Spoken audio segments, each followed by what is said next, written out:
আটা আর মুরগির মাংস দিয়ে পুরে ভরা তুলতুলে নরম এই নাস্তার ভক্ত সব বাচ্চারাই কিন্তু। আর প্রতিদিন সকাল বিকালে এই নাস্তা বানাতে মন যাবে একবার খাওয়ার পরে।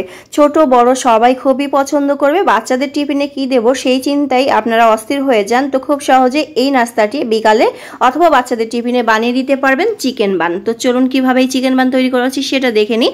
তো প্রথমে আমি এখানে 2 কাপ আটা নিয়ে নিচ্ছি, দিয়ে তারপরে এখানে স্বাদ মতো লবণ দিয়ে দিলাম।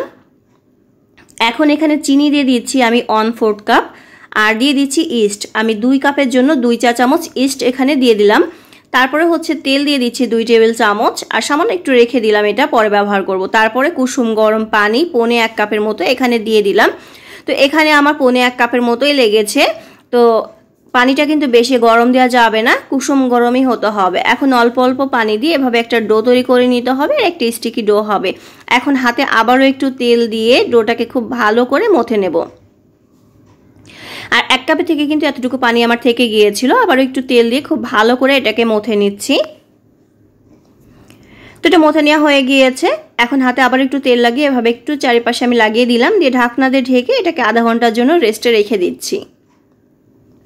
এখন পুর তৈরি করে নেব। আর এই পুরটা তৈরি করার জন্য চুলা উপরে কড়াই দিয়ে এখানে সামান্য একটু তেল দিয়ে দিলাম, আর দিয়ে দিচ্ছি হচ্ছে এখানে আমি 1 কাপ পেঁয়াজ কুচি একটু মোটা মোটা করেই কেটেছি, দিয়ে খুব ভালো করে একটু মিশিয়ে নিয়ে পেঁয়াজটাকে হালকা একটু ভেজে নিচ্ছি।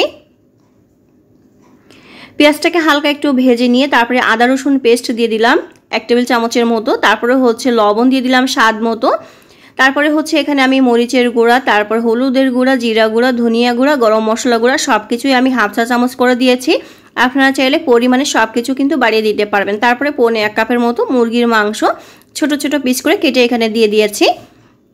খুব ভালো করে এটাকে একটু ভেজে নিতে হবে মশলার সাথে। তারপরে হচ্ছে এখানে আমি দিয়ে দিয়েছি 1/2 টেবিল চামচ আটা, দিয়ে খুব ভালো করে এটার সাথে একটু মিশিয়ে এটাকে হালকা একটু ভেজে নিচ্ছি। খুব ভালো করে এটাকে একটু মিশিয়ে নিতে হবে। তারপরে হচ্ছে এখানে আমি দুধ দিয়ে দিচ্ছি 1 কাপ, দিয়ে খুব ভালো করে মিশিয়ে নেব। তারপরে সেই কাপটা ধুয়ে সামান্য একটু পানি এখানে আমি দিয়ে দিলাম, দিয়ে এটাকে আমি একদম ঘন করে নেব। এই পর্যায়ে এখানে আমি দিয়ে দিচ্ছি 1 টেবিল চামচের মতো টমেটো সস। চাইলে কিন্তু এখানে আপনারা মেয়োনিজটাও দিতে পারবেন। তো এই যে এটা হয়ে গিয়েছে, এখন এটা নামিয়ে নেব, কারণ এটা ঠান্ডা হওয়ার পরে কিন্তু আরও কিছুটা ঘন হয়ে যাবে।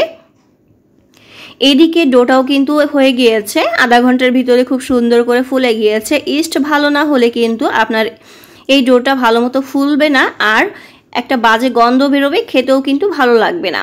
তো আমি আবারও একটু আটা দিয়ে খুব ভালো করে এটাকে মথে নিয়েছি। এখন কয়েকটা ভাগে আমি ভাগ করে নিচ্ছি। তারপর এখান থেকে একটা ভাগ নিয়ে হাত দিয়ে একটু চেপে নিয়ে তারপর একটা চামচের সাহায্যে এই যে পুরটা কিন্তু এখানে আমি দিয়ে দিলাম।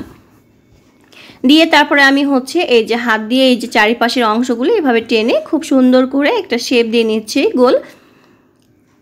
তো এভাবেই আমি সবগুলো রেডি করে নেব। আর হচ্ছে একটা পিৎজা ট্রেতে আমি হচ্ছে একটু আটা ছিটিয়ে দিয়েছি, তারপরে এর উপরে এটা বসিয়ে দেব। তো একইভাবে আমি সবগুলাই কিন্তু রেডি করে নেব। তো প্রথমে আমি 4টা তৈরি করে দেখিয়ে দিচ্ছি, আর বাকিগুলোও আমি রেডি করে নেব। তো এই যে পুরটা দিয়ে আবার মুখটাকে আটকে দিয়ে এটাকে গোল করে নিতে হবে। আমাদের কিন্তু সবসময় একটাই চিন্তা থাকে মাথায়, বাচ্চাদেরকে বিকালে কি তৈরি করে দেব, বা নিজেরা কি নাস্তা বানিয়ে খাবো, অথবা বাচ্চাদের টিফিনে কি বানিয়ে দেব, বাচ্চারা খেতে চায় না। তো আপনারা খুব সহজেই কিন্তু এভাবে চিকেন বান বানিয়ে দিতে পারবেন। 5 মিনিট আমি এটাকে ঢেকে রেখেছিলাম, আরও কিন্তু ফুলে গিয়েছে। তারপরে হচ্ছে ডিমের কুসুম আর সাদা অংশ আমি একটু ভালো করে মিক্স করে নিয়ে এভাবে ব্রাশ করে দিয়ে দিচ্ছি। তারপরে হচ্ছে এর উপরে আমি একটু সাদা তিল দিয়ে দেব। তো চাইলে সাদা তিলটাও কিন্তু স্কিপ করা যায়, তো আমার হাতের কাছে যেহেতু আছে, আর হচ্ছে এটা দেখতে ভালো লাগে, চিকেন বানে এটা দিলে খেতে বেশ ভালো লাগে, সেজন্য দিয়ে দিলাম। আর চুলার পর আগে থেকে হাঁড়ি দিয়ে কাগজ দিয়ে তারপর স্ট্যান্ড দিয়ে নিয়েছিলাম। তারপরে হচ্ছে এটা দিয়ে দিলাম বাটিটা দিয়ে। এখন এটাকে ঢাকনা দিয়ে ঢেকে আমি 15 মিনিটের মতো অপেক্ষা করব মিডিয়াম আছে। তার ভিতরে কিন্তু এটা হয়ে যাবে। মাশাআল্লাহ, দেখতে পাচ্ছেন খুব সুন্দর একটা কালার চলে এসেছে। চুলায় যে এত সুন্দর কালার আসে অনেকেই কিন্তু জানে না। সামান্য একটু ঘি আমি ব্রাশ করে দিচ্ছি, এতে করে খুব সুন্দর একটা ফ্লেভার আসবে, আর খেতেও অনেক বেশি মজার হবে।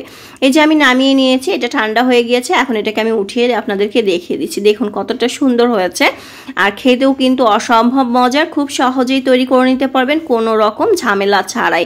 তো আমি সবগুলো রেডি করে নিয়েছি। আপনারা সকাল বিকাল বাচ্চাদের টিফিনে খুব সহজেই এই চিকেন বানটি তৈরি করে নিতে পারবেন, খুব সহজেই। আর দেখতে যতটা সুন্দর, খেতেও কিন্তু অসম্ভব মজার। কেমন লেগেছে অবশ্যই কমেন্ট করে জানাবেন।